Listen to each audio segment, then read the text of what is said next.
मैं हूं दयानंद शेट्टी और आप मुझे इंस्पेक्टर दया के नाम से जानते हैं। For more episodes of CID, subscribe to Sony Pal and hit the bell icon.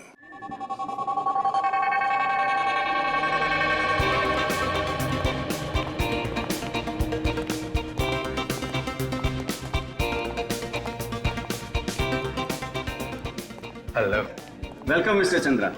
Welcome ma'am. आप लोग अगर इस एग्जीबिशन में नहीं आते तो मुझे बिल्कुल अच्छा नहीं लगता। भला क्यों नहीं आते मिस्टर विमल? इनफैक्ट हर साल हमें आपके पेंटिंग एग्जीबिशन का इंतजार रहता है। Thank you so much. Please चलो। सुमित, बहुत लोग आए हैं। मुझे तो लगता है कि इस साल भी हमें वैसा ही रिस्पॉन्स मिलेगा जैसा पिछले साल मिला। वाह नीलेश, कितनी खूबसूरत खूबसूरत पेंटिंग है। आज मैं इनमें से एक पेंटिंग जरूर खरीदूंगी। हाँ क्यों नहीं। वाह क्या हो गया, रोक क्यों गई? नीलेश, ये कितनी खूबसूरत पेंटिंग है, देखो इसे। अदिति, ये पेंटिंग तो मुझे कुछ समझ में नहीं आई, फ्रैंकली स्पीकिंग। वही तो मुझे पसंद है। This is too good. Nilesh, ये पेंटिंग मुझे जरूर चाहिए। इसको बुक कर दो, इससे पहले कोई और ले ले। ओके बाबा, ओके। आओ सुमित और विमल से बात करते इस बारे में। आओ।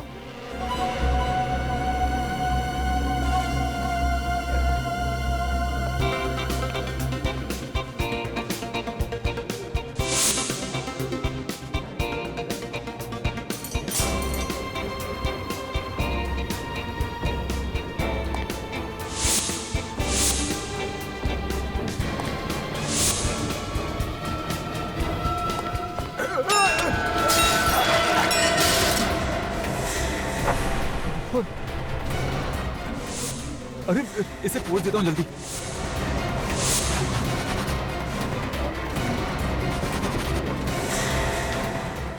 ये तो ऑयल पेंट नहीं है। ऑयल पेंट होता तो निकलता नहीं। ओह माय गॉड, तुमने ये पेंटिंग खराब कर दी। ये कौन है? एक्चुअली मेरा पैर फिसल गया था और इसी वजह से मेरी कोल्ड ड्रिंक इस पेंटिंग पर गिर गई थी। लेकिन देखिए आप, यहाँ पर खून है। एक तो तुमने पेंटिंग खराब कर दी, ऊपर से बकवास कर रहे हो। अरे मैं सच कह रहा हूँ, विश्वास कीजिए आप मेरा। ऐसा कीजिए, आप खुद देख लीजिए। यहाँ देखिए, ये यहाँ पर।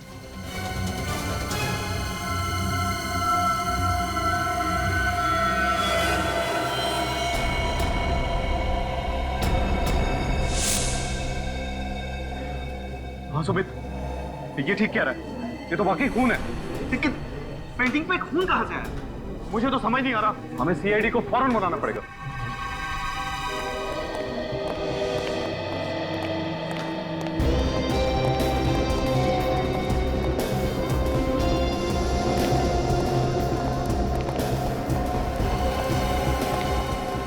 सुमित, जी सर, मैंने ही आपको फोन किया था। सर यही है वो पेंटिंग जिस पर हमें खून मिला। अच्छा ये है वो पेंटिंग। जी सर।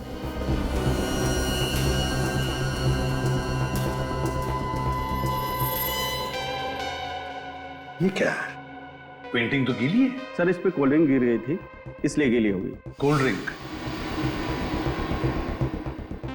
कैसे हुआ ये सब? सबसे पहले किसको पता चला कि पेंटिंग पर खून है? सर मैंने देखा था। एक्चुअली मेरे हाथ से ही कोल्ड ड्रिंक पेंटिंग पर गिर गई थी। मैं हड़बड़ाहट में इसे साफ करने गया तो पता चला कि ऑयल पेंट नहीं, खून है। सुमित, ये पेंटिंग का एग्जीबिशन तुमने ही ऑर्गेनाइज किया है? सर हम दोनों ने।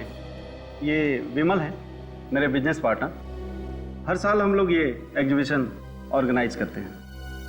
कितने सालों से बिजनेस का पार्टनरशिप है आपकी? सर 3 साल की। 3 साल की बिजनेस पार्टनरशिप है। अच्छा, सब बाकी सारी पेंटिंग्स पर पेंटर का नाम और उस पेंटिंग का दाम भी लिखा है, पर इस पेंटिंग पर ऐसा कुछ भी नहीं लिखा। पेंटिंग्स को एग्जीबिशन में डिस्प्ले करने से पहले आपने अच्छी तरह से जांच नहीं की? क्यों जांच नहीं की? क्यों नहीं की जांच? जब इतने बड़े एग्जीबिशन में सेलिब्रिटीज आने वाले थे, VIPs आने वाले थे, हैं? इतनी लापरवाही? सर हमने खुद एक एक पेंटिंग चेक की थी। यहाँ पे जितनी भी पेंटिंग्स लगी हैं उन आर्टिस्ट की लिस्ट है हमारे पास। हाँ सर, हमने 40 पेंटिंग्स मंगवाई थी और सारी पेंटिंग्स अच्छे से जांच परख करने के बाद ही मेरे स्टाफ ने गोडाउन में रखी थी। हाँ, लेकिन ये वाली जो पेंटिंग है ये उसमें नहीं थी सर। रजत, जरूर पेंटिंग की अदला बदली हुई है, अदला बदली जरूर हुई है। सर हो सकता है इनके चेक करने के बाद जब इन्होंने गोडाउन भिजवाया पेंटिंग्स को तो गोडाउन में किसी ने पेंटिंग बदल दी। हो सकता है। गोडाउन चेक करो, देखो अगर 40 पेंटिंग्स यहां पर है तो 41वां पेंटिंग गोडाउन में ही होना चाहिए। शायद उसी पेंटिंग के जगह पर ये खून वाली पेंटिंग लगाई है। पूर्वी, तुम भी जाओ। सर वैसे तो मैं आर्ट के बारे में ज्यादा कुछ नहीं जानता, मगर ये पेंटिंग देख के तो कुछ भी समझ में नहीं आ रहा है। ये पेंटिंग है? हाँ फ्रेडी, ये पेंटिंग ही है। इस पेंटिंग को गौर से देखो। ये पेंटिंग बनाने में आर्टिस्ट ने अलग अलग तरीके इस्तेमाल किए हैं, अलग अलग तरीके से पेंट किया है। ये देखो, यहां लगता है कि पेंट छिड़का है, तो यहां देखो, यहां लगता है कि पेंट ऐसे फेंका है। ब्रश के स्ट्रोक्स भी हैं। इसे देखकर लगता है कि आर्टिस्ट का दिमाग अस्थिर था, अनस्टेबल। ये देखो, ये बच्चे का चेहरा, रोता हुआ बच्चा। इसका एक ही मतलब निकलता है फ्रेडी, जरूर इस आर्टिस्ट के बचपन में कोई बुरा हादसा हुआ होगा जिसकी वजह से उसने खून से पेंटिंग बनाई, खून से। तुम्हारे यहाँ के पेंटिंग्स और पेंटर्स सबकी लिस्ट चाहिए हमें। Okay sir. हाँ, हमने पूरा गोडाउन चेक किया। हाँ, कोई पेंटिंग नहीं मिली। कोई पेंटिंग नहीं मिली? मतलब हमारा शक सही निकला, असली पेंटिंग गायब है। आपके और आपके स्टाफ के अलावा और किसी ने हाथ लगाया था इस पेंटिंग को? सर हम किसी को भी हाथ नहीं लगाने देते। किसी को भी नहीं? जी नहीं। मेहमानों को भी नहीं? जी नहीं। काम करो, विमल और सुमित और उनके पूरे स्टाफ मेंबर्स सबके उंगलियों के निशान ले लो। उंगलियों के निशान? वो किस लिए सर? फ्रेडी, जिसने भी ये पेंटिंग यहां पर लगाई होगी उसके उंगलियों के निशान तो आए ही होंगे इस पर, है ना? तो बस वो उंगलियों के निशान बाकी सारे लोगों के उंगलियों के निशान के साथ मैच करके देखेंगे, पता चल जाएगा। इसे फोरेंसिक लैब भेज दो। हाँ चलो, और जैसे ही कुछ पता चले हम आपको बता देंगे।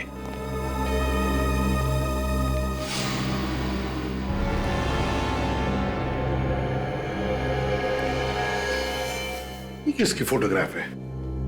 सर ये मेरा परिवार है, ये मेरी पत्नी और बच्चे।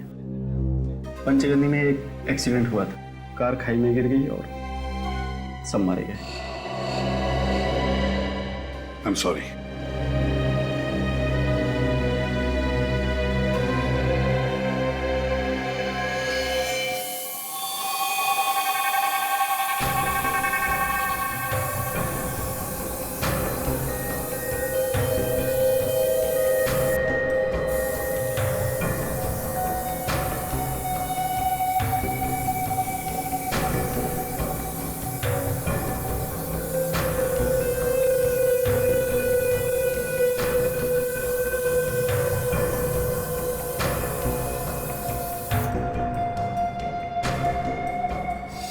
देखा बस, इसका मतलब वाकई ये पूरी की पूरी पेंटिंग खून से बनी हुई है, इंसान के खून से।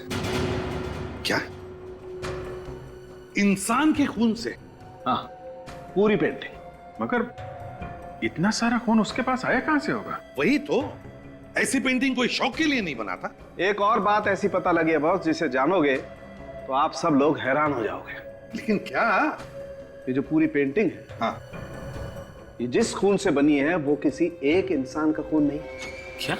एक इंसान का नहीं?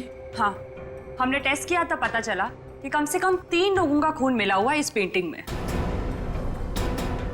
3 लोगों का खून? हाँ बॉस, 3 अलग अलग ब्लड ग्रुप का खून है इस पेंटिंग में। My God. एक और बात यार साउंड के, तू सारी बातें एक साथ क्यों नहीं बताता? बताता। जो खून इस पेंटिंग में मिला है उन तीनों खून में ड्रग थी। तीनों के ब्लड सैंपल में ड्रग मिला? कौन सा ड्रग साउंड के? एक कंपाउंड है जिसे कैमोबेल कहते हैं। कैमोबेल? अब ये कैमोमिल क्या चीज है? ये कैमोमिल अगर दिन में 2 बार लिया जाए तो 24 घंटे तक भूख नहीं लगती। और इस कैमोमिल का इस्तेमाल किस लिए किया जाता है? जिन लोगों को कम से कम समय में अपना ज्यादा से ज्यादा वजन घटाना होता है वो लोग इस दवाई को लेते हैं। लेकिन ये दवाई आसानी से नहीं मिलती है। बहुत ही गिने चुने मेडिकल स्टोर पे दवाई मिलती है, वो भी डॉक्टर के प्रिस्क्राइब करने के बाद। ऐसा क्यों सर? वो इसलिए क्योंकि ये दवाई सेफ नहीं है, इसके साइड इफेक्ट्स हैं, इसलिए इसे खुलेआम बेचने पर पाबंदी लगा दी गई। मगर सर उन लोगों को ये ड्रग्स लेने की जरूरत क्या होगी? डॉक्टर साहब वाकई ये तीनों वजन घटाना चाहते थे या बात कुछ और ही है? बात कुछ और ही है दया।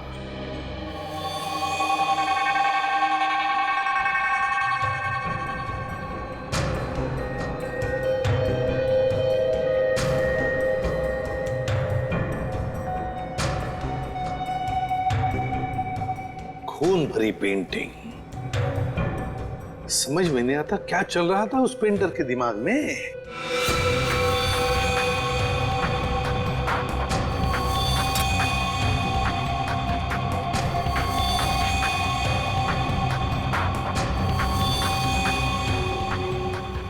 मुझे तो ये पेंटिंग बहुत अजीब लगती है। तो गौर से देखिए सर, चारों तरफ ये खून फैला हुआ है, किसी भी चीज को कोई ठोस आकार नहीं दिया गया।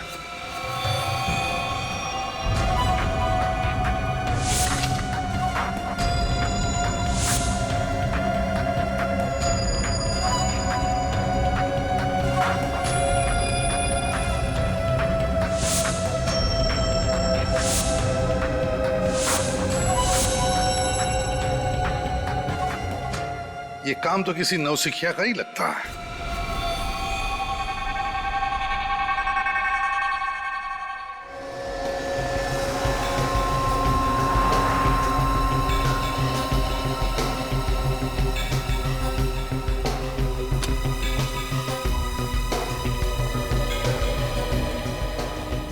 कहिए सर, आपको कौन से साइज का फ्रेम दिखाऊं? अरे नहीं, हम लोग फ्रेम लेने नहीं आए, हम सीआईडी से।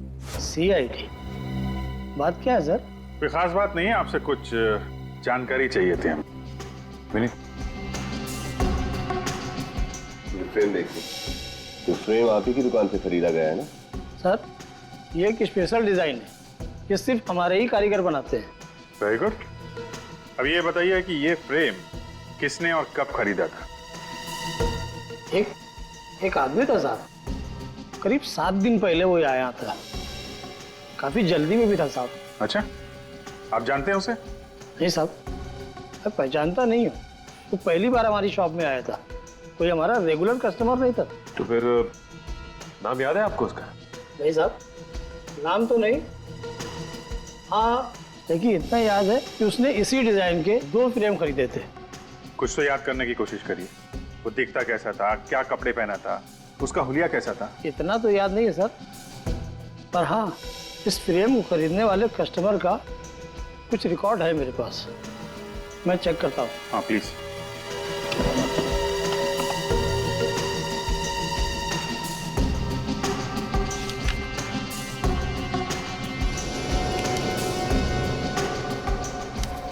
ये मिल गया सर, ये उस फ्रेम के बिल की कॉपी है। रितेश, सिर्फ नाम लिखा है, एड्रेस क्यों नहीं लिखा? साहब उसने कहा था कि फ्रेम तैयार हो जाने पर मैं उसको फोन कर दूं, वो खुद आकर यहाँ से फ्रेम ले जाएगा। तो फिर आपने उसका नंबर तो लिखा होगा ना कहीं पे? जी हाँ साहब, उसी बिल के पीछे है ना।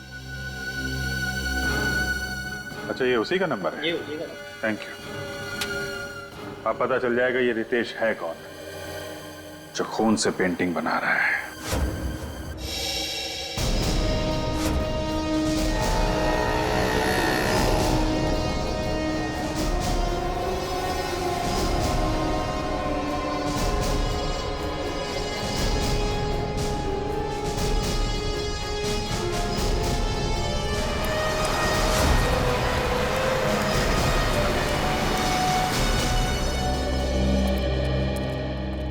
आइए सर। सीआईडी? बोलो साहब, क्या चाहिए आपको? क्या मोबाइल? कैमोबेल? हमारी दुकान में ऐसी कोई दवाई नहीं मिलती साहब। एक कैमोबेल ड्रग का नाम सुनते ही आपके पसीने क्यों छूटने लगे? हाँ? आप इतने हड़बड़ा क्यों गए? कौन घबरा रहा है साहब? मैं तो अपना काम कर रहा हूँ सर। देख, सच बता दे वरना मेरी मदद कीजिए साहब, मैं बहुत मुसीबत में हूँ। ये सब नाटक क्या कर रहे हो? सच सच बताओ, बात क्या है? यार किसी ने मुझे धमकी दी थी सर, कैमोमाइल का इंतजाम करने के लिए मुझे मजबूर किया गया था। मजबूर किया गया था? कैसी मजबूरी? उसने मुझे कहा था कि अगर मैं 2 दिन में कैमोमाइल का इंतजाम नहीं करूंगा तो वो मेरे पूरे परिवार को मार देगा साहब। मैं बहुत डर गया था साहब, मैं बहुत डर गया था। अच्छा, ये इस आदमी का हुलिया तो याद है ना तुम्हें? है? नहीं बता सकता साहब, उसने मुझे सिर्फ फोन किया था। फोन नंबर है ना? मेरे मोबाइल में है सर, मैं अभी देख के बताता हूँ। सर इसी नंबर से उसने फोन किया था, यही नंबर है सर। रेडी, निखिल, इस नंबर का पता लगाओ। ये नंबर है किसका? इस आदमी का पकड़ा जाना बहुत जरूरी है। और एक बात, डर के जीने की जरूरत नहीं है, समझे? आइंदा ऐसा कोई फोन आए तो सीआईडी को इन्फॉर्म करना, ठीक है?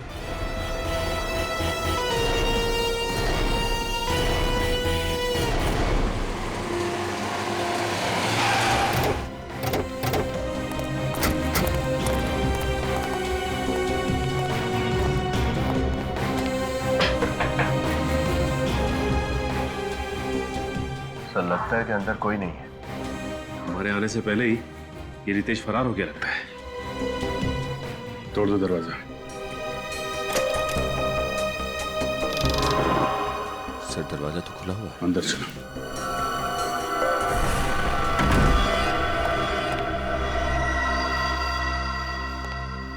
घर का तो सारा सामान बिखरा पड़ा है सर। हाँ। लगता है यहाँ पे हाथापाई हुई है। सर ये रितेश तो कहीं दिखाई नहीं दे रहा यहाँ। पूरा घर चेक करो।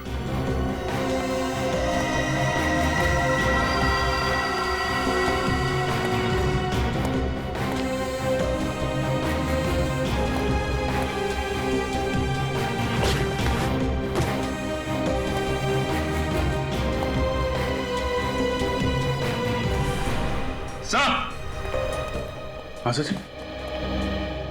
ये देखिए, ये सारी की सारी पेंटिंग इस बिस्तर के नीचे छुपाई हुई थी।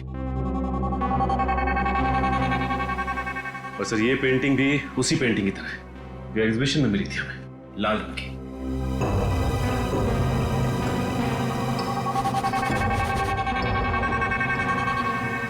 खून?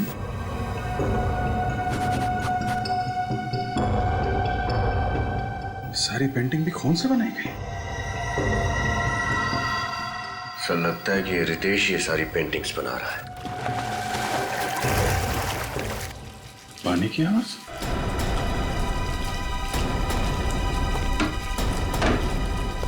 माय गॉड,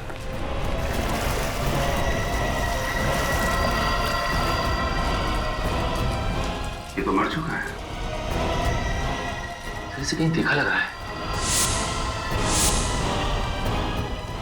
ये आदमी तो वहां एग्जीबिशन में था ना, वॉलंटियर।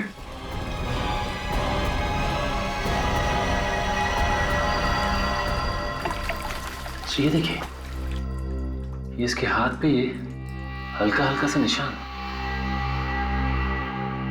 सर हम तो सोच रहे थे कि सब कुछ इस रितेश ने किया है, लेकिन इसे भी किसी ने मार दिया।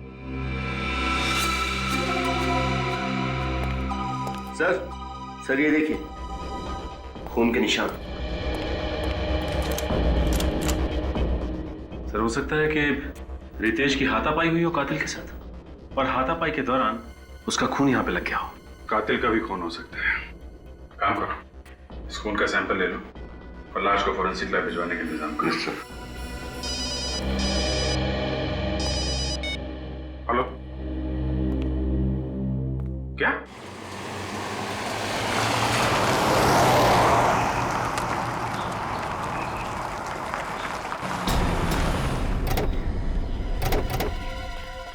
तब मैंने ही आप लोगों को फोन किया था, तब मैंने वो लाश देखी। बहुत भयानक लग रही है लाश। लाश कहाँ? वहाँ है साहब, वो देखो। एक मिनट, आप यहीं रुकिए।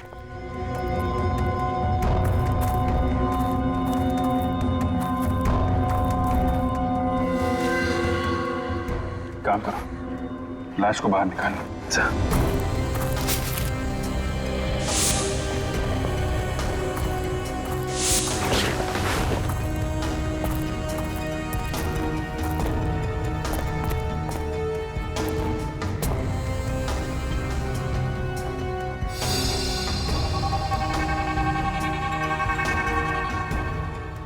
सच में ये लाश तो बहुत बुरी कंडीशन है। लाश तो बिल्कुल पीली पड़ गई है। सर इसकी हालत देख के लगता है जैसे इसने काफी दिनों से कुछ खाया पिया नहीं था। शरीर पूरी तरह से सिकुड़ चुका है और सर लगता है इस लाश का चेहरा जानबूझकर बिगाड़ा गया है।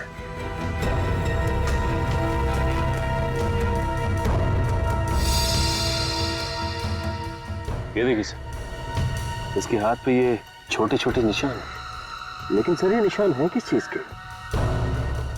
कई बार इंजेक्शन लगने के बाद आसपास का खून जम जाता है। निशान तो इंजेक्शन के ही लगते हैं, मगर इतने सारे निशान। मगर सर ऐसे ही निशान रितेश की लाश पे भी थे। लगता है खूनी इंजेक्शन लगा लगा के खून कर रहा है। खैर इसका जवाब तो डॉक्टर साळुंखे ही देंगे। मानना मुश्किल है, कोई भला ऐसा कैसे कर सकता है? हाँ सर, दोनों लाशें बहुत ही बुरी हालत में हैं। यार साळुंखे, तुम दोनों डिस्कस करोगे, हमें भी कुछ बताओगे? बॉस, इन दोनों के शरीर में जरा सा भी खून नहीं है। लगता है किसी ने इनके जीते जी सारा का सारा खून इन लोगों के शरीर में से निकाल लिया। शरीर में खून है ही नहीं। हाँ सर, और इसी की वजह से दोनों लाशें बिल्कुल काली नीली और फीकी पड़ गई है। अजीब बात है सर, विश्वास नहीं होता कि कोई इंसान किसी दूसरे इंसान के शरीर से उसके जीते जी सारा खून निकाल सकता है। इन दोनों के शरीर में इंजेक्शन के बहुत सारे निशान हैं। ऐसा लगता है किसी ने बार बार सुई घोंप घोंप कर इनके शरीर से सारा का सारा खून निकाला है। और खून की कमी की वजह से इस लड़के की मौत हुई है। और सर उस रितेश की मौत की वजह भी यही है। खून तो रितेश के शरीर में से भी निकाला गया, लेकिन मौत इसकी पानी में डूबने की वजह से हुई।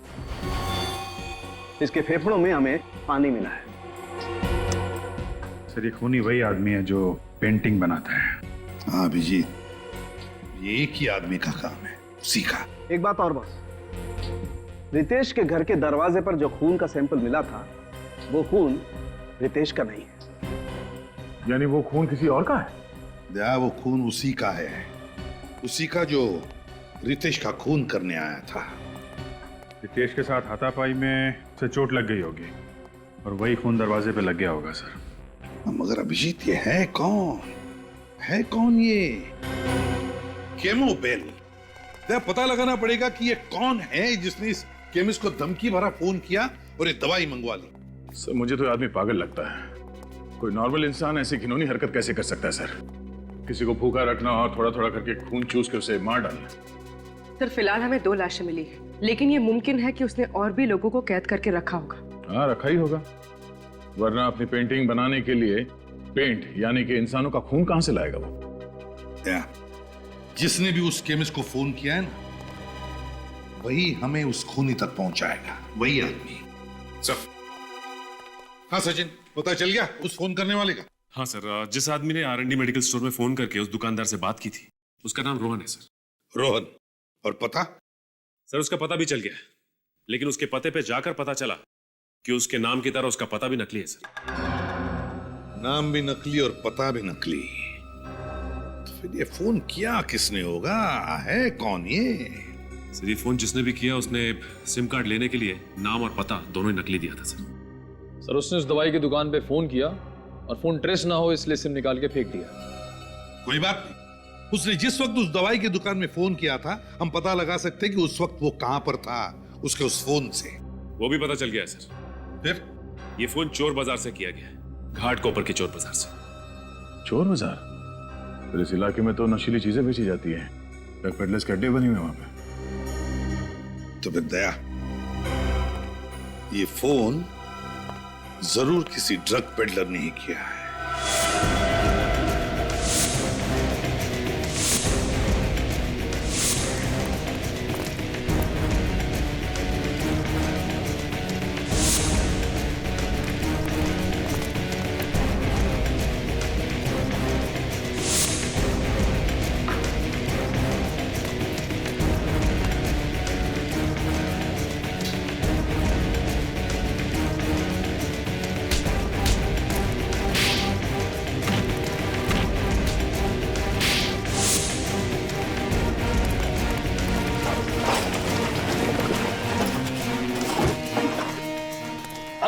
ये ले। और सुन, किसी को बताने की जरूरत नहीं कि कहाँ से माल मिला। नहीं नहीं साहब, नहीं बोलिए। चल निकल।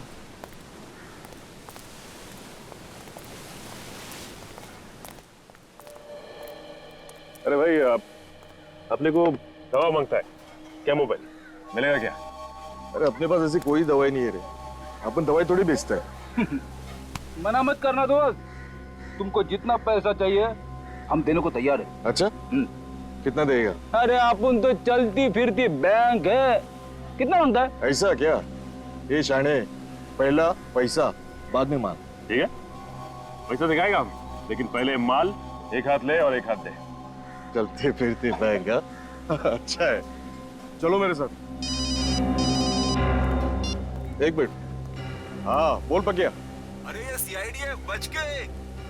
क्या? हाँ। तुम लोग यहाँ पे रुको, मैं माल लेके आता। हाँ, इधर ही रुकने का।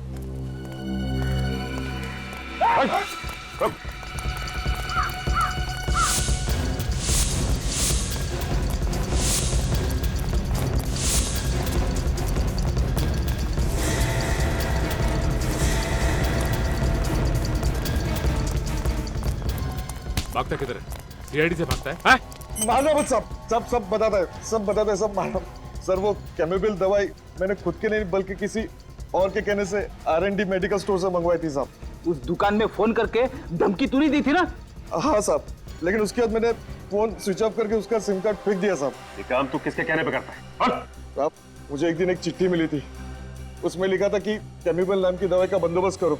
और साहब उसने बोला कि तुझसे शनिवार को रात को 8 बजे आके लेके जाऊंगा और इनाम देके जाऊंगा।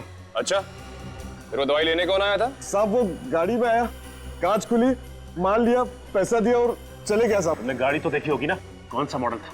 उसका नंबर कुछ तो याद होगा तुम्हें? गाड़ी का नंबर तो याद नहीं है, लेकिन साहब उसके हाथ में बड़ी सी घड़ी थी जिसका बहुत बड़ा डायल था साहब। कैसी थी वो घड़ी? बहुत झक्कास थी, माँ कसम ऐसा डिजाइन में कभी लाइफ में देखा नहीं साहब। उसके ऊपर बड़े अक्षर से क्यू लिखा हुआ था साहब। क्यों लिखो? उस घड़ी का रंग, उसका डिजाइन सब कुछ याद है तुम्हें? वो सब कुछ याद है सर। चलो फिर क्यू अक्षर का स्केच बनवाओ, पता चल जाएगा कि घड़ी कौन सी कंपनी की है। पूर्वी, तो घड़ी बनाने वाली कंपनी का नाम पता चला जिसका नाम क्यू से शुरू होता है? यस सर, बस 4 कंपनियों के नाम मिले। 4 कंपनी? अब जरा देखो उन 4 कंपनियों में से वो कंपनी कौन सी है जिसकी घड़ी उस गुनहगार ने पहनी थी। एक बार वॉच कंपनी का नाम पता चल जाए सर, तो गुनहगार का भी पता चल जाएगा।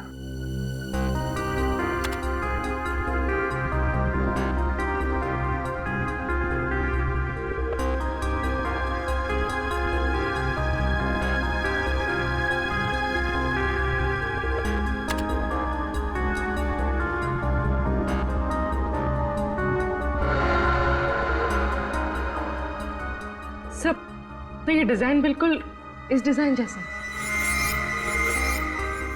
हाँ सर, ये क्यू का निशान तो बिल्कुल ऐसा ही है जैसा उस ड्रग पैडलर ने कहा था। कंपनी का नाम है क्वीनी। सर ये जर्मन ब्रांड है। अगर इस कंपनी ने हाल ही में अपने देश में ये घड़ियां बेचना शुरू किया है तो फिर इनकी दुकानें, इनके आउटलेट भी कम ही होंगे, है ना? और घड़ी भी काफी महंगी है सर। इतनी महंगी घड़ी है तो फिर सर खरीदने वाले लोग ज्यादा नहीं होंगे। हाँ, इस घड़ी की कंपनी की जितनी भी दुकानें हैं सब पे जाकर पता लगाना पड़ेगा कि किन किन लोगों ने घड़ी खरीदी थी और कब खरीदी थी। सर ये है क्वीनी वॉच कंपनी का ऑथोराइज आउटलेट। ठीक है, चलो अंदर चल के देखते हैं क्या पता चलता है।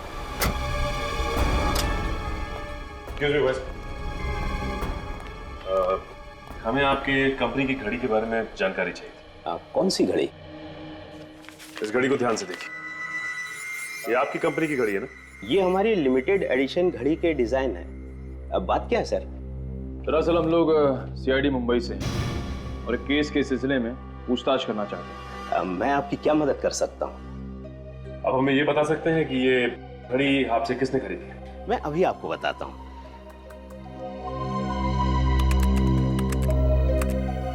ये रही 6 लोगों की लिस्ट सर। ये शख्स कैसे हो सकता है? ये भला ऐसी साजिश क्यों रचेगा? इस साजिश के पीछे किसका हाथ है ये तो हमें पता चल चुका है, लेकिन साजिश के पीछे कारण क्या है ये इससे मिलने के बाद पता चल जाएगा। सर, ड्रग पैडलर से जिसने कैमोबेल नाम का ड्रग खरीदा था उसका पता चल गया है। कोई मेरे एग्जीबिशन इवेंट को खराब क्यों करना चाहेगा? हाँ, वो तो मैं तुमसे बाद में बात करता हूँ। सर, आप लोग कुछ पता चला ये किसकी हरकत है? भोला भाला बनने का नाटक कर रहा है। ये घड़ी पहचानते हैं आप? जी हाँ, 2 महीने पहले खरीदी थी मैंने ऐसी घड़ी। लेकिन आप ऐसा सवाल क्यों पूछ रहे हैं? क्योंकि हमें शक है कि उस खून भरी पेंटिंग में तुम्हारा हाथ है। क्या आप इस खून वाली पेंटिंग का इल्जाम मुझ पे लगा रहे हैं? जी हाँ, आप ही ने वो पेंटिंग बनाई और आप ही ने वो दूसरी पेंटिंग हटाकर खून वाली पेंटिंग एग्जीबिशन में रख दी। मैं भला ऐसा क्यों करूंगा? वो इसलिए कि तुमने सोचा बदनामी से डरकर तुम्हारा पार्टनर विमल अपना पेंटिंग का बिजनेस छोड़ देगा और वो सारा धंधा तुम्हारा हो जाएगा। आप मुझ पे ऐसा इल्जाम नहीं लगा सकते, ये सरासर झूठ है। तो फिर सच सच बताओ, घाटकोपर के ड्रग पेडलर राजू से तुमने कैमोबेल नाम का ड्रग क्यों मंगवाया? कैसा ड्रग? कौन सा ड्रग पेडलर? आप क्या कहना चाहते हो?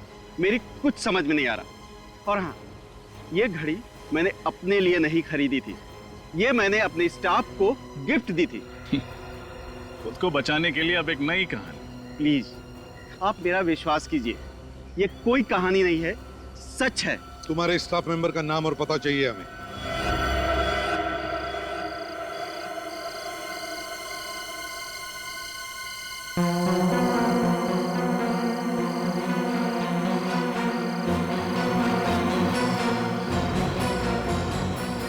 सचिन, सुमित ने इसी फार्म हाउस के बारे में कहा था ना? हाँ सर, सुमित ने यही फार्म हाउस बताया था सर। शख्स के पास हथियार भी हो सकता है, वो थोड़ी देर यहीं से नजर रखता है।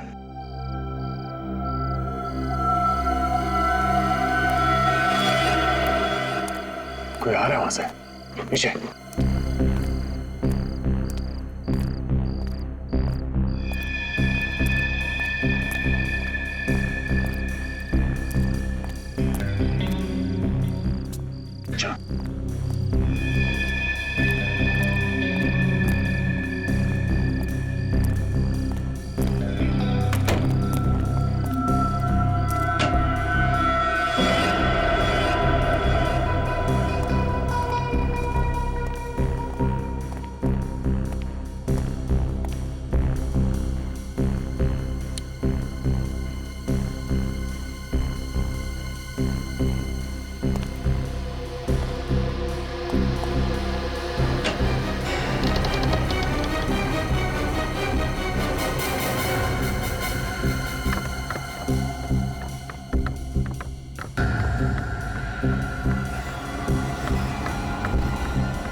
वो खून का पेंटिंग यहां पे बनाता है।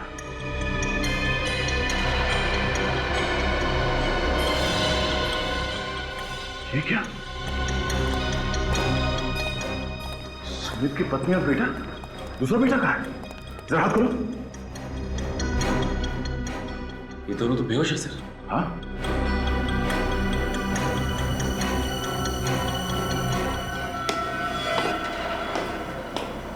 कोई आ रहा है। चलो, चलो।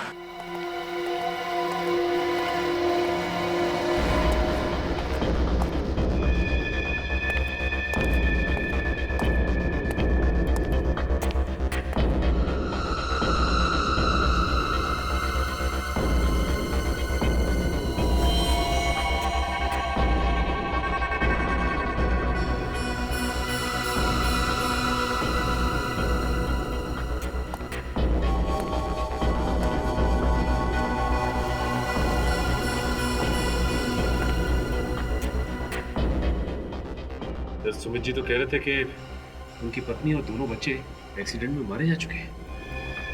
लेकिन सर उन्होंने ये भी तो बताया था कि उनकी लाशें अब तक नहीं मिली हैं। मतलब एक्सीडेंट हुआ ही नहीं था। इस पेंटर ने इन्हें यहाँ पे बंदी बना के रखा है। तो इसका मतलब इस पेंटर ने इन दोनों के शरीर से खून निकालकर उसी से वो पेंटिंग बनाई थी। फिर इन्हें केमो बेल खिला के जिंदा रखा ताकि ये मर न जाए। हाँ बेटा, तेरा खून निकालो। देख, पेंटिंग बनाने का टाइम हो गया ना, तेरा खून नहीं निकालूंगा तो अभी पेंटिंग में रंग कैसे भरूंगा? ला।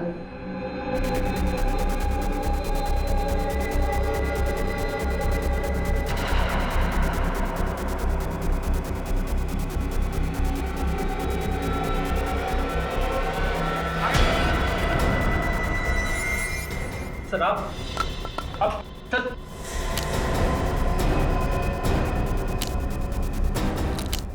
सर मैं आपको सब कुछ सच सच बता दो सर। सर सब कुछ मैंने किया सर। सर सब कुछ मैंने किया सर। मैंने मारा है सर। सर मैं बता दो सर। आप रेडी निकल, जल्दी से खोलो इन्हें, हॉस्पिटल लेके जाओ।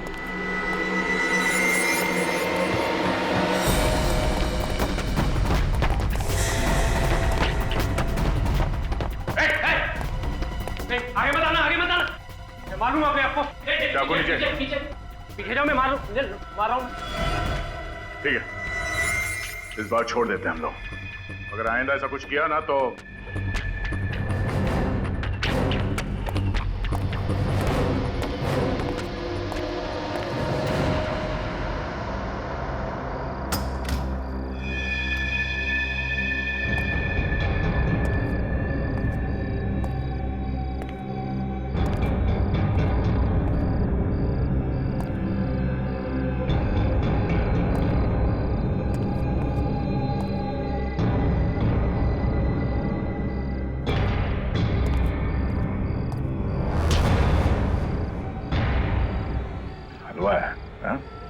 ऐसे ही छोड़ देंगे तुझे? कोई सजा देनी है दे दो, अपने किए पे कोई अफसोस नहीं। मैं तो बहुत खुश हूँ। तुम खुश हो? सुमित जी की बीवी और 2 बच्चों का खून निकालकर उन्हें अधमरी हालत में रखा और बोलते हो खुश हो तुम? सुमित ने मेरे और मेरी परिवार के साथ जो जुल्म किया उसका क्या? क्या किया सुमित ने तुम्हारे परिवार के साथ? उसने मेरे पूरे परिवार को बर्बाद कर दिया, मार डाला उसने सबको, मुझे अनाथ कर दिया। ठीक से बताओ रघु, आखिर हुआ क्या था और कब हुआ था? बात आज से 12 साल पुरानी। तब हम लोग बहुत गरीब हुआ करते थे। मेरे बाबूजी ने सुमित से कुछ पैसे उधार मांगे थे मेरी बीमार माँ के इलाज के लिए। बाबूजी समय से कर्ज लौटा नहीं पाए, तो उन्होंने मोहलत मांगी। मोहलत की एवज में सुमित ने मेरे बाबूजी से गुलामों की तरह दिन रात काम करवाया, और जब इतने से भी उसका दिल नहीं भरा तो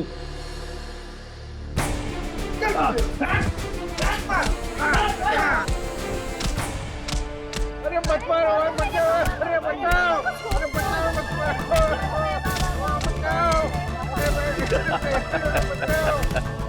आइए आइए, बचाओ, अरे मत मारो, बचाओ।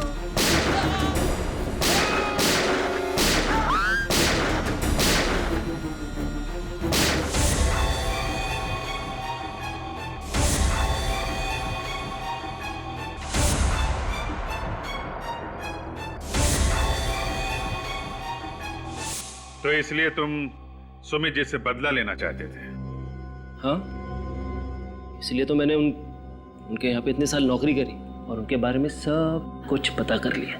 सुमित जी तुम पे भरोसा करते रहे और तुमने उनके भरोसे का फायदा उठाकर उनकी पत्नी और दोनों बच्चों को अगवा कर लिया। हाँ, और उसके बाद मैंने उनको किडनैप कर लिया, उनकी गाड़ी को खाई में धकेल दी।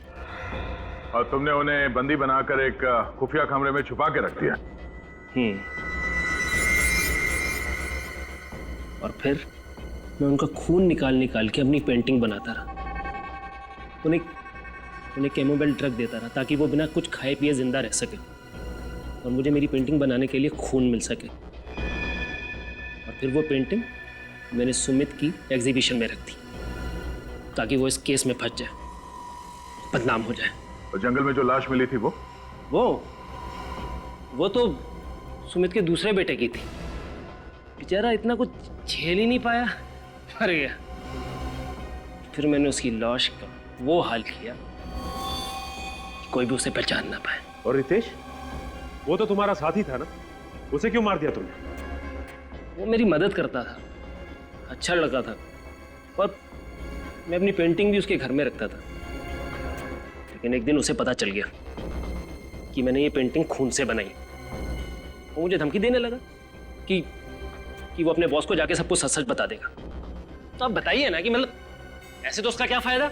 हाँ? फिर उसके बाद मैंने उसे भी मार दिया। चल, इसकी दिमागी हालत कुछ ठीक नहीं लगती। हाँ दया, इसे इलाज की जरूरत है। रघु, सुमित को तो उसके किए की सजा मिलेगी ही मिलेगी, पर तुमने भी एक बहुत घिनौना जुर्म किया है और कोर्ट तुम्हें कभी माफ नहीं करेगा।